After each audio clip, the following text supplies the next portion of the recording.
Bom dia, boa tarde, queridos irmãos. Aqui é Jorge Campos. Cada um dos escritores dos Evangelhos apresentou o Evangelho com a sua própria perspectiva, a sua própria maneira de pensar e de organizar, e representou ou explicou o caráter de Jesus Cristo da perspectiva ou da maneira que esse escritor viu. E isso, está claro, foi o que Deus quis, o que ele inspirou. E assim, cada escritor dos Evangelhos põe uma ênfase diferente acerca dos ensinamentos, das ações e do propósito da vinda de Cristo. Por isso, quando nós tiramos cada um destas perspectivas do ensinamento, pondo-as juntas, temos então uma gravura mais completa do Evangelho, da Boa Nova, da vinda de Cristo, da mensagem que ele deu e do propósito da vida de Cristo. Ora, hoje vamos ver um dos Evangelhos e vamos dar, digamos assim, uma introdução a uma série de estudos bíblicos. E vamos começar hoje com o Evangelho de acordo com Mateus.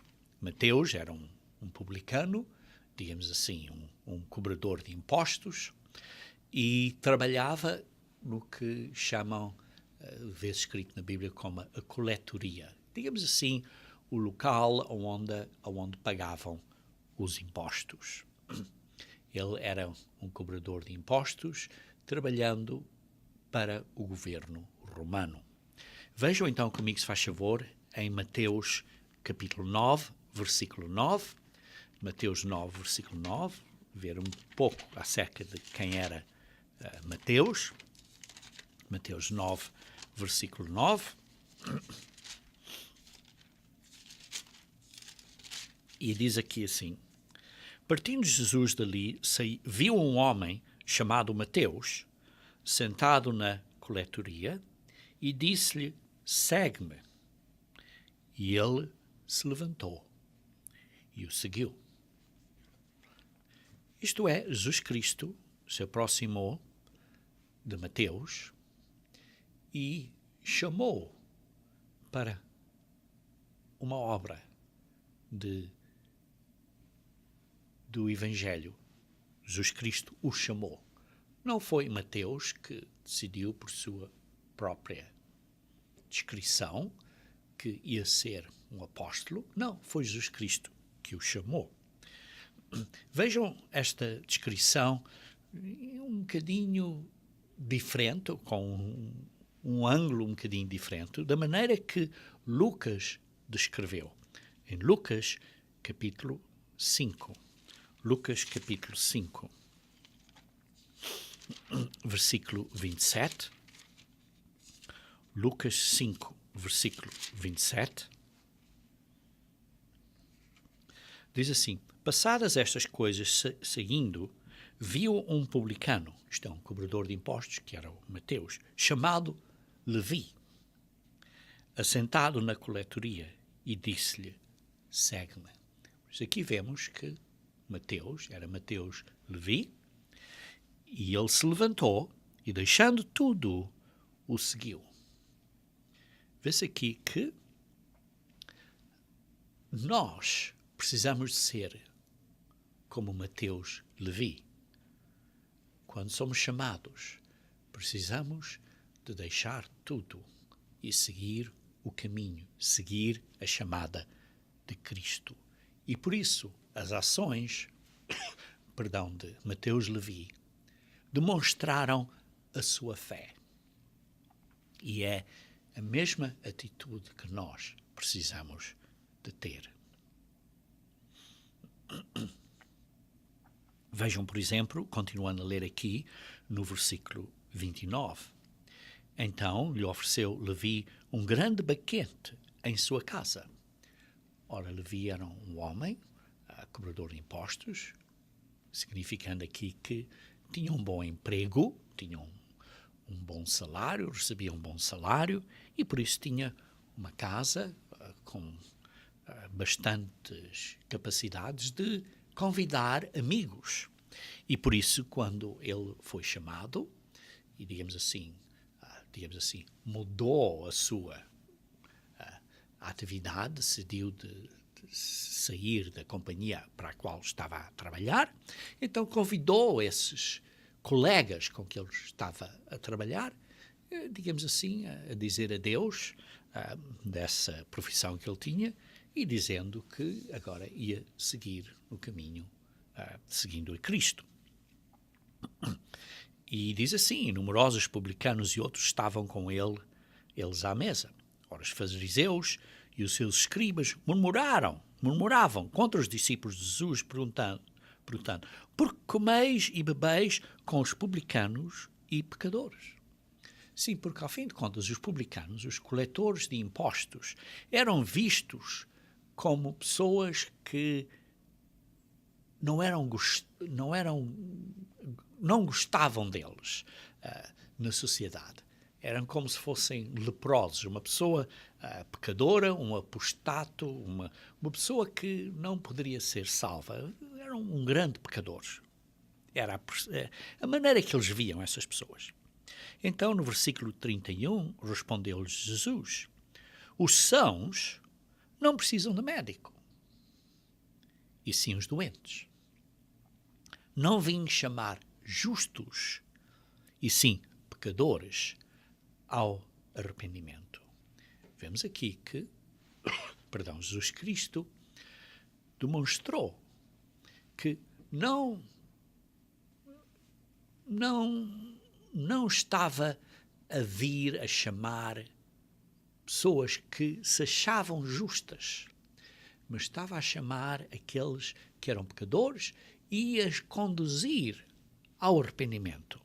Por outro lado, o Mateus Levi não teve vergonha de demonstrar que ia agora seguir a Cristo. Não teve vergonha dessa chamada. Isto é uma atitude que nós precisamos ter também. Vejam, por exemplo, em Lucas capítulo 14, versículo 26 a 27. Diz assim: se alguém vem a mim e não aborrece o seu pai e mãe e mulher e filhos e filhas e irmãs e ainda a sua própria vida, não pode ser meu discípulo. Isto é, não devemos ter vergonha, não devemos estar envergonhados, devemos pôr a nossa primeira prioridade é Deus. E depois as outras coisas. Como ele diz, aborrece a seu pai. Não quer dizer que ele odeie, mas é que tem um maior amor para Deus primeiro. Deus é primeiro. E por isso precisa de ter fé e de andar sem vergonha a seguir a Jesus Cristo, tal como Mateus Levi fez. E qualquer que não tomar a sua cruz e vier após mim, não pode ser meu discípulo. Nós somos chamados para sermos discípulos de Jesus Cristo. Discípulos. Essa é a nossa chamada. E nós temos que ser como Mateus Levi e deixar tudo e seguir essa chamada. Voltando então a Mateus 9, onde vimos há pouco, Mateus capítulo 9, e lemos há pouco o versículo 9, agora quero ler também o versículo 11 a 13. Mateus 9, versículo 11 a 13. Ora, vendo isto, os fariseus perguntaram aos discípulos: por que come o vosso mestre com os publicanos e pecadores? Como lemos isso também, foi a mesma coisa que foi descrito em Lucas, capítulo 4, que acabamos de ler. Mas Jesus, ouvindo, disse, estou a ler de Mateus 9, versículo 12, os sãos não precisam de médico, e sim os doentes. Ide, porém, aprendei o que significa misericórdia quero, e não holocaustos, ou não sacrifícios, como certas versões escrevem. Quero misericórdia e não sacrifício. Aqui está uma lição importante para todos nós. Uma lição espiritual para nós. Que Deus está à busca de misericórdia e não dessas cerimónias que estavam a fazer sacrifícios. Pois continua, pois não vim chamar justos, e sim pecadores ao arrependimento. Ao arrependimento. O que Deus quer de nós é que sejamos misericordiosos, sejamos boas pessoas, que temos respeito e cuidado para com os outros, tenhamos amor para com os outros, em misericórdia, e não uma atitude crítica ou legalística, como os fariseus estavam a dizer aqui, porque como o vosso mestre com os publicanos e pecadores. Tinham esta atitude legalística e crítica. Queridos irmãos, nós somos misericordiosos ou somos pessoas críticas? Sempre a ver uma coisa, esta pessoa tem uma coisa má aqui, ou tem aquilo mau, ou coisa. Estamos sempre a ver uma coisa crítica em outras pessoas, isto é, estamos sempre a ser pessoas que estamos a julgar as outras pessoas, estamos sempre a condenar os outros, ou somos misericordiosos? Uma lição aqui. E por isso, precisamos de mudar, precisamos de arrepender. Por isso é que diz chamar pecadores ao arrependimento. Precisamos de arrepender. É o exemplo que descreve aqui de temos que tirar o pano velho e pôr uma veste nova na nossa vida. Como diz no versículo 16 de Mateus 9, diz assim: ninguém põe remendo de pano novo em veste velha, porque o remendo tira parte da veste e fica maior a ruptura. Temos que mudar para uma veste nova. Temos que mudar completamente. Tem que haver uma mudança. Vejam, por exemplo, também em Mateus 19. Mateus 19, versículo 16 a 17. Mateus 19, versículo 16 a 17. E eis que alguém, aproximando-se, lhe perguntou: mestre, ou bom mestre, que farei eu de bom para alcançar a vida eterna? O que é que eu preciso de fazer, Jesus Cristo, para eu alcançar a vida eterna? Aqui está uma oportunidade enorme para Jesus Cristo dizer: olha, tudo o que precisas é acreditar em mim. Não precisas de guardar os mandamentos. Tudo o que precisas é acreditar em mim. Mas foi isso que Jesus Cristo disse. Quando lhe perguntaram: que farei eu de bom para alcançar a vida eterna? E respondeu Jesus: porque me chamas bom. Bom só existe um. Se queres, porém, entrar na vida, entrar para dentro da vida eterna. Sim, estavam a viver, mas não estavam dentro da vida eterna. Tinham simplesmente, e temos simplesmente, uma vida temporária. Mas se queremos entrar dentro, para dentro, isto é, na vida, para dentro, do grego eis, E-I-S, eis, do grego eis, para dentro da vida, guarda os mandamentos. Guarda os mandamentos. Precisamos de guardar os mandamentos da lei de Deus para entrar na vida eterna. Não é uma questão de dizer: olha, tudo o que precisas é acreditar em Cristo. Não foi o que Cristo disse. Não foi o que Cristo disse. Continuando a ler no versículo 21. Disse-lhe Jesus: se queres ser perfeito, se queres ser completo, vai, vende os teus bens, dá aos pobres e traz um tesouro no céu. Depois vem e segue-me.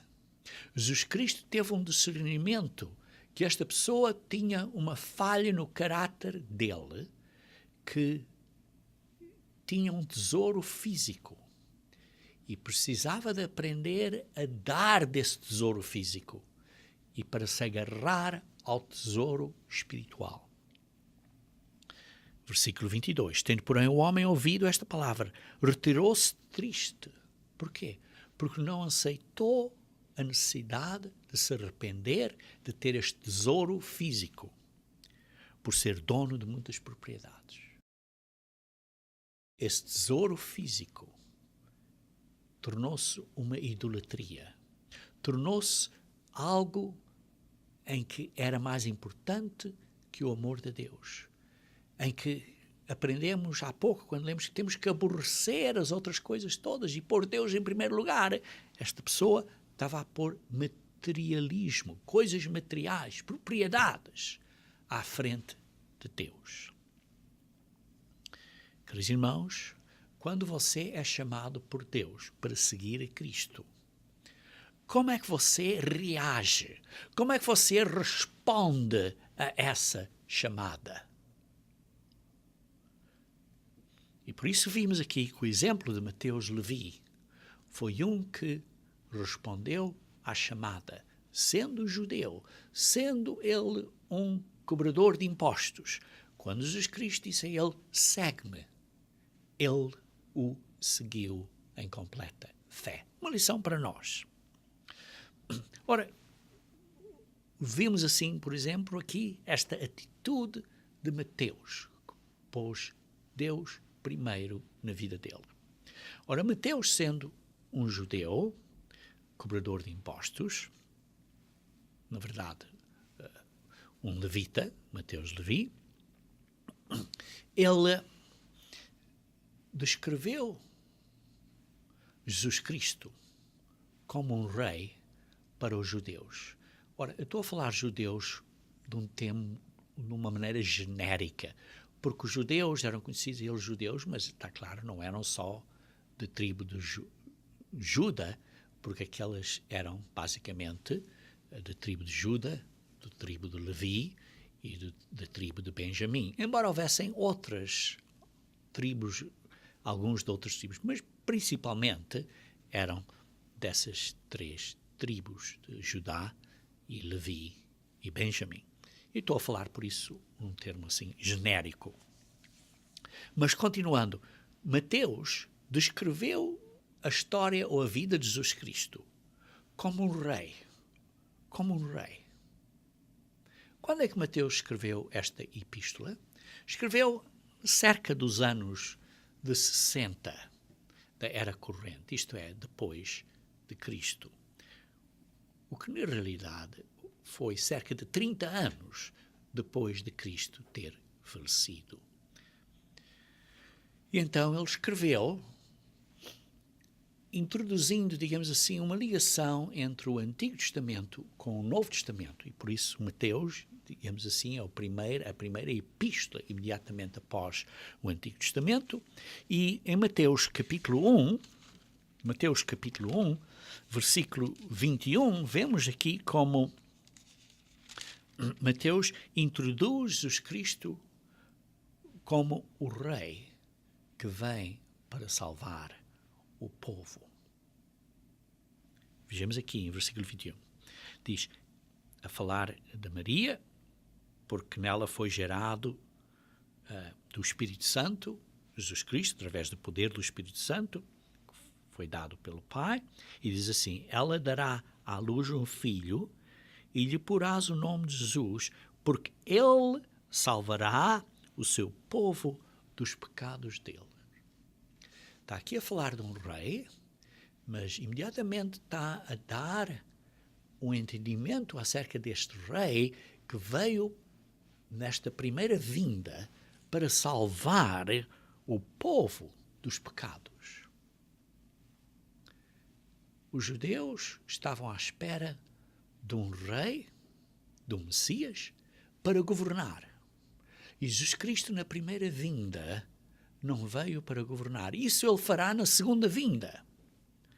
Mas na primeira vinda, Ele veio para salvar o povo dos pecados, está claro, inicialmente o povo judaico e, por implicação, também o povo israelita, e, através de Israel, o mundo inteiro. O mundo inteiro.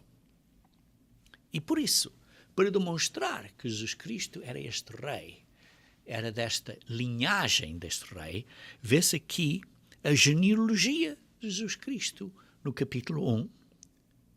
Diz assim, no versículo 1, livro da genealogia de Jesus Cristo, filho de Davi.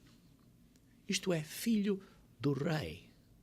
Filho, descendente de Davi. E descendente de Abraão. Porque foi a Abraão que foram dadas as promessas inicialmente. E por isso, refere-se ao profetizado rei, filho de David, e refere-se à profetizada promessa que, através da semente de Abraão, viria esta linha real e viria, por isso, o Messias. E por isso aponta Jesus Cristo que é desta genealogia, desta linhagem de família de David e de Abraão. E se formos, por exemplo, ver, por exemplo, nos Salmos, vejam nos Salmos 89, está a falar de David, mas está a falar também da sua descendência. Significado duplo aqui. Vejam, por exemplo, em Salmos 89, começar a ler do versículo 20. Diz assim: encontrei Davi, meu servo, com o meu santo óleo o ungi. A minha mão será firme com ele, o meu braço fortalecerá. O inimigo jamais o surpreenderá, nem o há de afligir o filho da perversidade.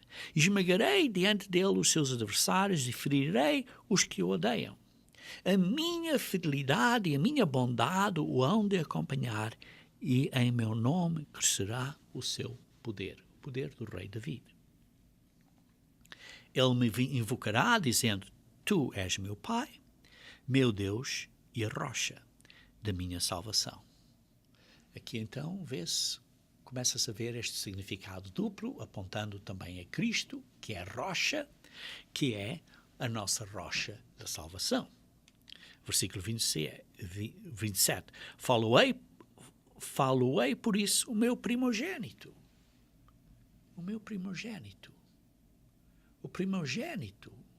O primeiro que nasceu desta semente de David, que veio a ser o Messias, foi Jesus Cristo, primogênito. O unigênito do Pai, que foi assim gerado. O mais elevado entre os reis da terra. Aqui vê-se que David não foi, no seu reino físico, o mais elevado dos reinos dos reis da terra, mas entre os reis daquela região sim foi, mas está a apontar também para o mais elevado dos reis da terra no futuro, que David vai ser, mas acima de David vai ser Jesus Cristo. Está já a apontar ao Messias. Conservar-lhe-ei para sempre a minha graça e firme com ele a minha aliança, com David, mas também a aliança será, digamos assim, feita através da nova aliança, através de Jesus Cristo. Farei durar para sempre a sua descendência, a descendência de David. Quem é esta descendência de David que vai durar para sempre? É Jesus Cristo. E o seu trono, como os dias do céu. Vê-se aqui já esta profecia dupla que dá certas indicações de que Cristo virá. Está claro, os judeus não entendem este significado, a não ser que sejam guiados pelo Espírito Santo para entender este significado. Mas vemos aqui que Mateus começou a trazer, introduziu ao começo do livro de Mateus, Jesus Cristo como rei, como esta semente descendente de David e de Abraão, e então, como rei, começou a demonstrar através da Epístola de Mateus, como Jesus Cristo deu, digamos assim, o Sermão do Monte, ou digamos assim, falando como se diria, por exemplo, se uma pessoa tivesse a dar uma palestra, a dar a palestra de um rei. Foi o Sermão do Monte, foi uma instrução de rei real. E isso vê-se, por exemplo, em Mateus 5-7, como um rei a falar.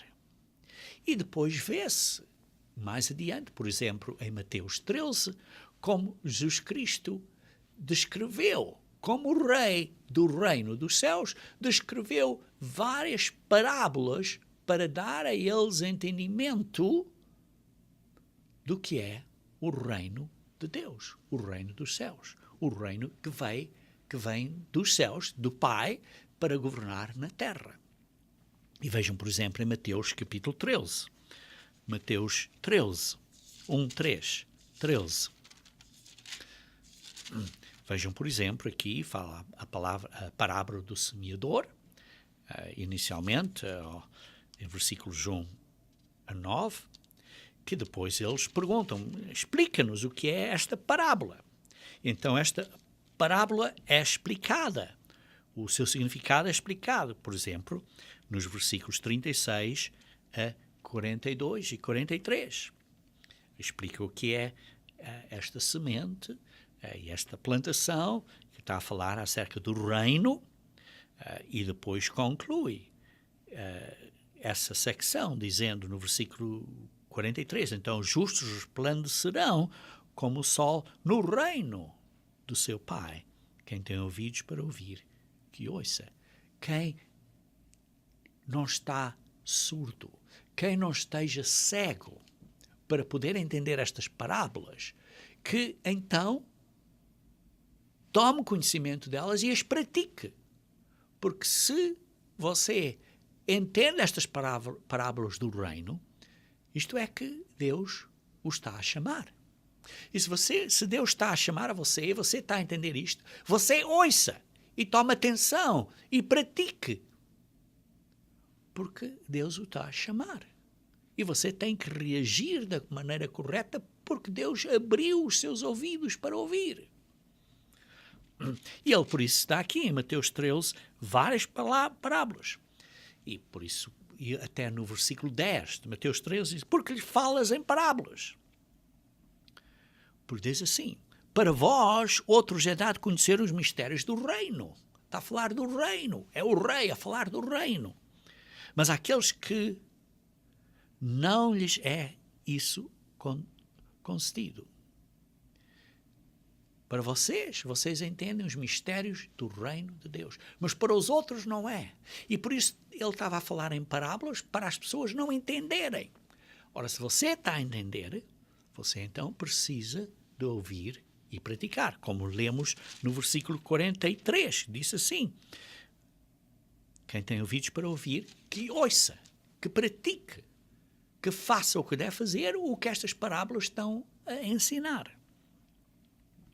Por isso diz no versículo 13, Mateus 13, 13, por isso lhes falo por parábolas, porque vendo não veem, e ouvindo não ouvem, nem entendem, porque estão cegos. Na misericórdia de Deus, o mundo hoje em dia está cego. Mas como diz no versículo 16, bem-aventurados, porém, os vossos olhos, porque veem, e os vossos ouvidos, porque ouvem. Porque são abençoados. São abençoados porque são abertos. Não estão cegos. Ora, se são abençoados, se conseguem entender, então ouçam, então pratiquem. E por isso é que eu estava a falar aqui acerca do reino. Por exemplo, no versículo 19, a todos que ouvem a palavra do reino não a compreendem, vem o maligno e rebata o que lhes foi semeado. Depois, digamos, por exemplo, um bocadinho mais adiante, Outra parábola, 24, lhes propôs, dizendo: o reino dos céus é semelhante ao homem que semeou. Está a falar do reino. Veja, por exemplo, também no versículo, acabei de ler 24, agora, por exemplo, no versículo 31. Diz, outra parábola lhes propôs, dizendo: o reino dos céus é semelhante a um grão de mostarda. Está a falar do reino. Vejam, por exemplo, o versículo 33. Disse-lhes outra parábola: o reino dos céus é semelhante. Vejam, por exemplo, no versículo 43. Então, os justos resplandecerão como o sol no reino. Vejam no versículo 44. O reino dos céus é semelhante a um tesouro. Versículo 45. O reino dos céus é também semelhante a um que negocia, procura boas pérolas. Vejam no versículo 47. O reino dos céus é ainda semelhante a uma rede que, lançada ao mar, recolhe peixes de toda a espécie. Vejam, por exemplo, o versículo 52. Então lhes disse: por isso, todo escriba versado no reino dos céus é semelhante a um pai de família que tira do seu depósito coisas novas e coisas boas. Queridos irmãos, Jesus Cristo estava a ensinar como um rei. Mateus pôs esta ênfase de maneira que ele descreveu a epístola segundo Mateus, demonstrando que Jesus Cristo era o rei. Ora, conforme estudamos o livro de Mateus, vemos, digamos assim, dois esboços principais. Um esboço, digamos assim, que é biográfico, da biografia, como um filho de David, que foi uma profecia cumprida, e nessa biografia vê-se, digamos assim, a biografia de Jesus Cristo em 3 secções no livro de Mateus. A primeira secção, digamos assim, desta biografia é entre Mateus 1 até Mateus 4, versículo 16, que é profecias acerca do nascimento e da preparação do Messias. Por isso, essa secção é completada, por exemplo, no versículo 17 de Mateus 4. Por isso, vejam comigo, se faz favor, Mateus 4, versículo 17, que diz assim,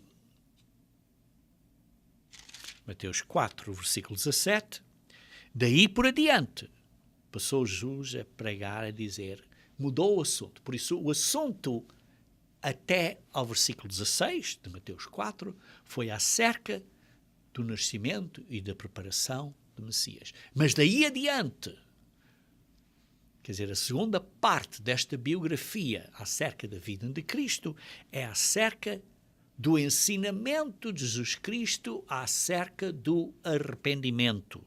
Por isso diz assim, versículo 17, daí por diante, passou Jesus a pregar e dizer, arrependei-vos, porque está próximo o reino dos céus.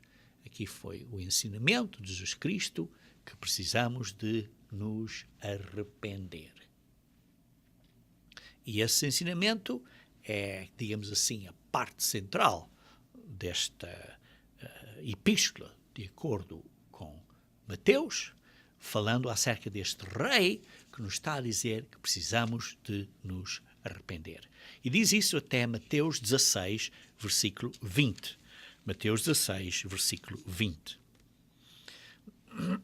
E depois, no versículo 21, diz assim, desde esse tempo, daí adiante, digamos assim, desde esse tempo, então começou Jesus a mostrar a seus discípulos que lhe era necessário seguir para Jerusalém e sofrer muitas coisas das mãos dos principais sacerdotes e dos escribas, ser morto e ressuscitado no 3º dia. Esta terceira fase, ou a terceira parte da epístola de Mateus, até ao fim desta epístola, é acerca do sofrimento do Messias. Por isso começa nesta história biográfica em Mateus com as profecias do nascimento e da preparação do Messias. Depois o ensinamento do Messias no meio de 4:17 a 16:20. o ensinamento de Jesus Cristo acerca do arrependimento. E depois, a partir de 16, 21 até ao fim, é que o Messias precisava de sofrer. O que os judeus não entendiam, porque pensavam que o Messias vinha para reinar como um rei. Estavam a pensar da segunda vinda e não da primeira vinda de Cristo. E então ele começou a explicar que o Messias precisava de sofrer. Esse é um dos esboços do livro da Epístola segundo Mateus, que é um esboço, digamos assim, biográfico.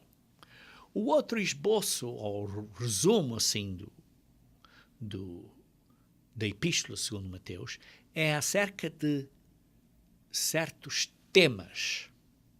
E há 5 grupos de materiais ou 5 discursos de Jesus Cristo que têm certos tópicos, certos temas. Esses discursos começam em Mateus 5, versículo 1, que é o Sermão no Monte, e que acaba em 7, 28. Mateus 7, 28, que diz assim: quando Jesus acabou de proferir estas palavras, acabou de dar este discurso. Por isso,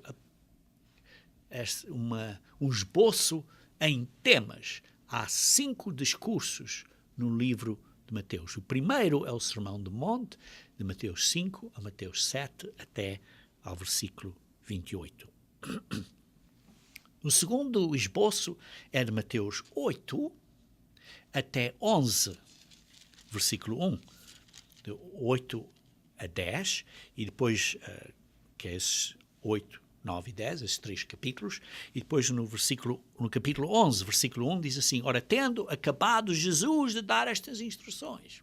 Vê-se aqui o seu segundo discurso, e então Mateus descreve, tendo Jesus acabado de dar estas instruções, acabado este discurso. Por isso, o segundo grupo de material, digamos assim, o segundo discurso de Jesus Cristo é entre Mateus 8 a 10, inclusive. Depois de Mateus 11 até Mateus 13, Mateus 11 a Mateus 13, vejam comigo, por exemplo, Mateus 13, 53, diz assim: tendo Jesus proferido estas parábolas, retirou-se dali. De Mateus 11 até ao fim, praticamente, de Mateus 13, houve parábolas e outros ensinamentos acerca do reino que Jesus Cristo deu. Esse foi, digamos assim, o terceiro discurso de Jesus Cristo. O quarto discurso, então, começa em Mateus 13, 53, ou secção de temas, até Mateus 19, versículo 1. Por isso é 14, 15, 16, 17 e 18. Porque em 19, versículo 1, diz assim: e aconteceu que, concluindo Jesus estas palavras, concluindo este discurso, que foi o quarto discurso, de Mateus 13, 53 a 19, 1. E o quinto discurso é de 19, 1 até 26, versículo 1. Vejam aqui em 26, versículo 1. Tendo Jesus acabado todos estes ensinamentos, foi este quinto discurso, este quinto grupo de temas que Jesus Cristo, ou discursos, ou de ensinamentos que ele deu.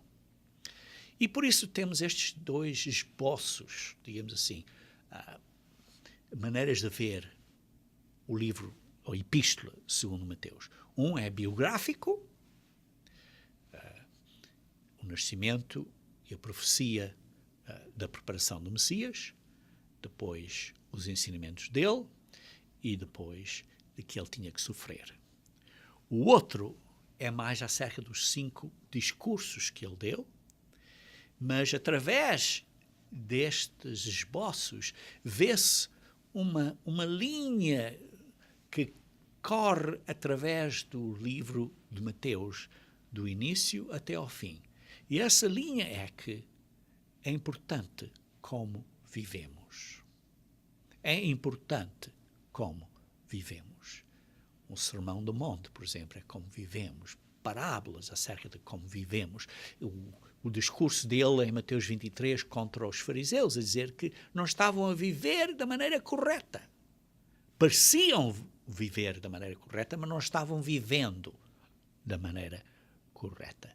Noutras palavras, o ensinamento de Jesus, que é sublinhado pela epístola de Mateus, é que precisamos de ser o mesmo por fora do que somos por dentro.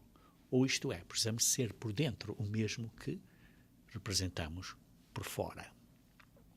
Temos que ser como Jesus Cristo, que o que nós dizemos e o que nós ensinamos tem que ser o mesmo do que nós pensamos e vivemos. Mateus ensinou estes princípios que precisamos de ser, digamos assim, pão, pão, queijo, queijo. Precisamos de ser verdadeiros, não devemos ser hipócritas. E ele, então, através disso, ensinou e falou com autoridade. Jesus Cristo falou acerca disto com autoridade. Vejam, por exemplo, em Mateus 3, versículo 16. Mateus 3, versículo 16. Diz assim, em primeiro lugar, vê-se aqui que Jesus Cristo foi batizado e recebeu o Espírito Santo. Isto é esta autoridade, o poder do Pai dos céus. Com a autoridade dos céus, de onde essa vem a autoridade. E então ele ensinou, e ensinou as pessoas o caminho da justiça, de serem justos. Vejam, por exemplo, em Mateus 3, versículo 15, diz assim, ele disse ao João Batista que tinha que ser batizado, porque assim nos convém cumprir toda a justiça. Cumprir a justiça. A missão de Jesus Cristo como Rei foi de cumprir a justiça. Não foi um hipócrita. Ele diz às pessoas que precisamos de obedecer às leis de Deus. Ele obedeceu às leis de Deus. O que ele ensinou e disse foi a mesma coisa que ele tinha no coração, do que ele era, do que ele viveu. Justiça.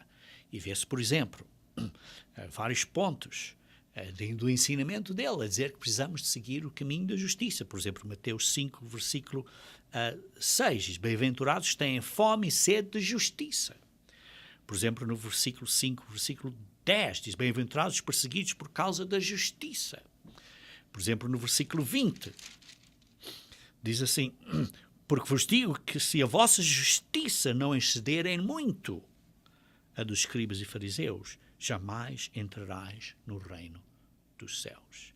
E, por exemplo, no Mateus 6, versículo 33, diz assim, buscai, pois, em primeiro lugar o seu reino e a sua justiça.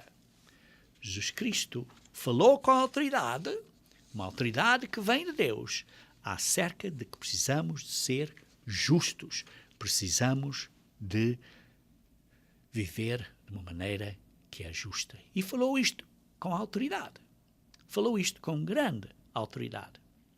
Por exemplo, vejam em Mateus capítulo 9, versículo 13. Mateus 9, versículo 13. Diz assim, ide, porém, aprendei o que significa misericórdia quero e não holocaustos, pois não vim chamar os justos, e sim pecadores ao arrependimento para terem justiça na vida, viverem uma vida justa, para sermos justos, para seguir o caminho da justiça. Ele veio para chamar os pecadores para seguirem o caminho da justiça. Ele pregou acerca da justiça. A justiça que é baseada num arrependimento. Isto é, num resultado eterno, que é um arrependimento eterno. Não está a falar de uma justiça que é simplesmente externa, a qual não é aceitável. Uma justiça que é simplesmente que uma pessoa diz, olha, a minha própria justiça, sou muito bom, e diz e fala acerca da justiça, mas por dentro não é. Isso ele criticou. Não é essa a justiça de Deus. E por isso é que ele disse, as pessoas que ouvem as parábolas precisam de as praticar. Precisam de as praticar. E por isso é que ele criticou os fariseus. Vejam, por exemplo, em Mateus 23. Mateus 23. Mateus 23, versículo 23. 23, 23. Ai de vós, escribas e fariseus, hipócritas! Isto é, não sois o mesmo dentro como estão a demonstrar por fora. Vocês são hipócritas, porque dais o dízimo da hortelã e do entro e do cominho, isto é, das coisas que se vêem e deviam ter feito isso, mas os preceitos mais importantes da lei, a justiça, ser justos, e a misericórdia, e a fé, andar em fé, ser justos e ser misericordiosos, através de um arrependimento correto e andando em fé com Deus. Humildemente em fé com Deus. Guias cegos, que coais o mosquito e engolis o camelo. Ele foi um grande crítico destes fariseus. Vejam no versículo 28, diz assim: sim, também vós exteriormente pareceis justos aos homens, mas por dentro estáis cheios de hipocrisia e de iniquidade. O ensinamento de Jesus Cristo, com autoridade, foi que precisamos nos arrepender e ser o mesmo por dentro que por fora. Por fora tem que ser certo, mas por dentro também tem que ser certo. Vejam, por exemplo, no versículo 34 a 36. Diz assim: por isso eis que vos envio profetas, sábios e escribas. A uns matareis e crucificareis, a outros açoitareis nas vossas sinagogas e perseguireis de cidade em cidade. Porquê? Porque vocês são hipócritas. Dizem que são boas pessoas, mas estão a perseguir os justos que Deus nos envia. Para que sobre vós recaia todo o sangue justo derramado sobre a terra, desde o sangue do justo Abel até o sangue de Zacarias, filho de Baraquias, a quem mataste entre o santuário e o altar. Em verdade vos digo que todas estas coisas hão de vir sob a presente geração. Porquê? Porque também mataram Cristo, o próprio Filho de Deus. Jerusalém, Jerusalém, que matas os profetas e apedrejas os que te foram enviados. Quantas vezes quis eu reunir os teus filhos? Queridos irmãos, Jesus Cristo ensinou com autoridade que precisamos de ser o mesmo por dentro do que somos por fora. Vejam, por exemplo, em Mateus capítulo 7. Mateus capítulo 7. Mateus capítulo 7, versículo 29. Isto é ao fim do Sermão do Monte. Porque ele proferiu estas palavras do Sermão do Monte, estavam as multidões maravilhadas da sua doutrina, do seu ensinamento, porque ele as ensinava como quem tem autoridade, e não como os escribas. Ele falava com autoridade. E não só falava com a autoridade, é porque ele era o rei do reino. Mateus descreveu aqui que, de acordo com este esboço biográfico, que ele era o rei profetizado, o filho de David e o filho descendente de Abraão. Aquela semente prometida. E ele falou com autoridade. Jesus Cristo, quando falou, não esteve a citar historiadores ou coisa assim. Não. Não citou ninguém, exceto o Pai. Ele simplesmente disse: este é o caminho. Falou com autoridade. E a sua autoridade veio da sua perfeita justiça. Ele só mencionou, como disse, uma autoridade. O Pai. Ele, Jesus Cristo, é a perfeita figura, digamos assim, de autoridade. Porque ele é a perfeita justiça. Tem caráter perfeito. E através disso, essa autoridade foi revelada pelos milagres que ele fez. Que ele tem essa autoridade. E por isso fez milagres enormes. E por isso é que ele vê-se assim, ao fim do versículo 29 do capítulo 7, depois diz assim: ora, descendo ele do monte, grandes multidões o seguiram.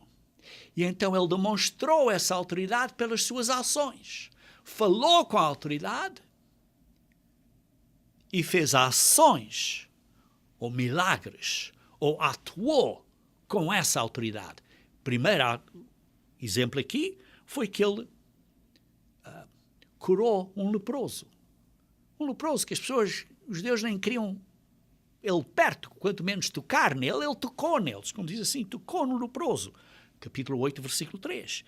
E dizendo, sim, quero, fique limpo. E esse leproso imediatamente ficou limpo, demonstrando a autoridade de Jesus Cristo. Falou com a autoridade e atuou com a autoridade. Depois, imediatamente, curou o criado de um centurião, de um gentio.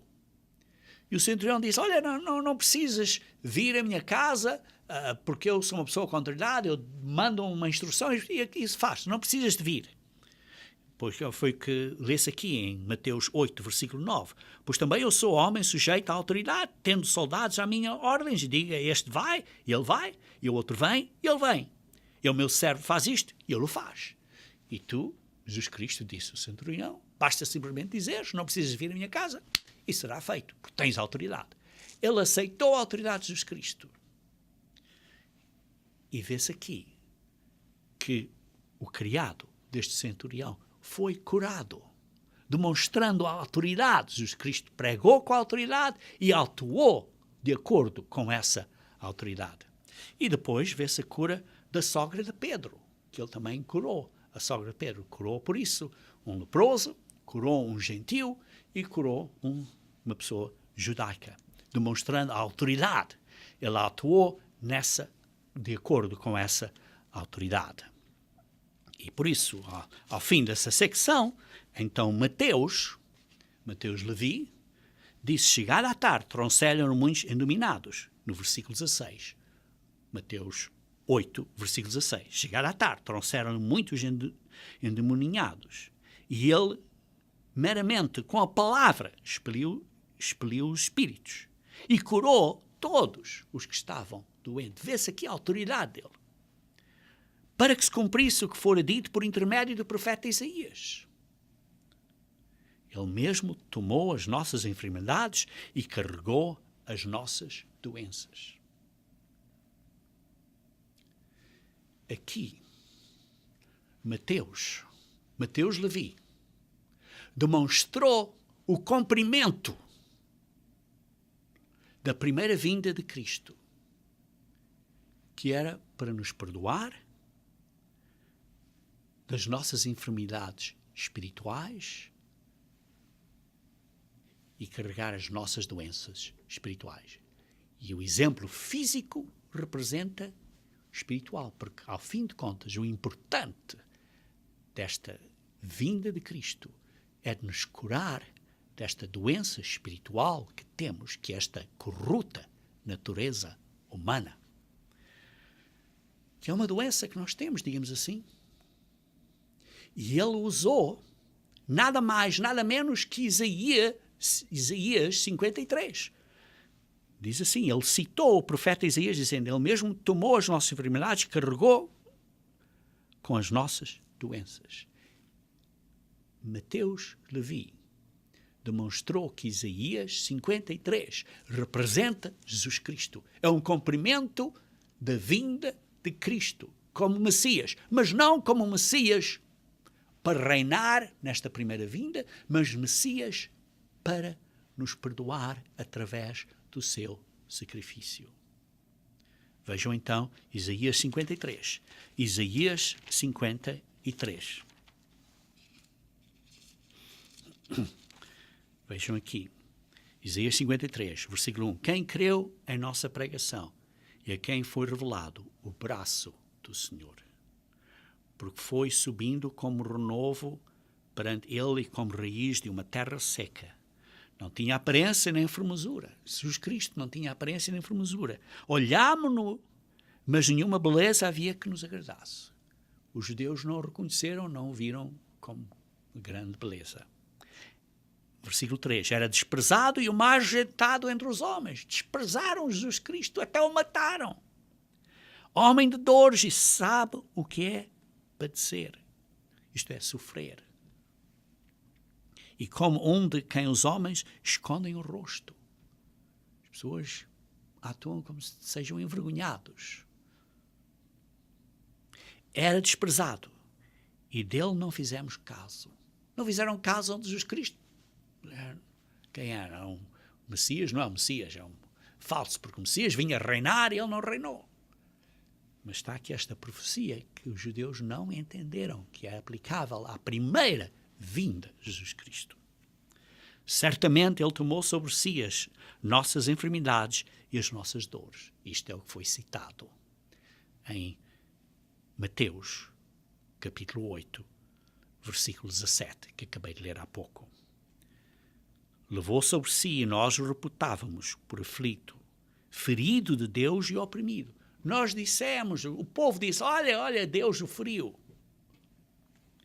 Mas ele foi trespassado, isto é, furado de lado a lado, e o sangue saiu pelas nossas transgressões e moído pelas nossas iniquidades. O castigo que nos traz a paz estava sobre ele, e pelas suas pisaduras, pelas suas feridas, pelas suas chagas, somos sarados.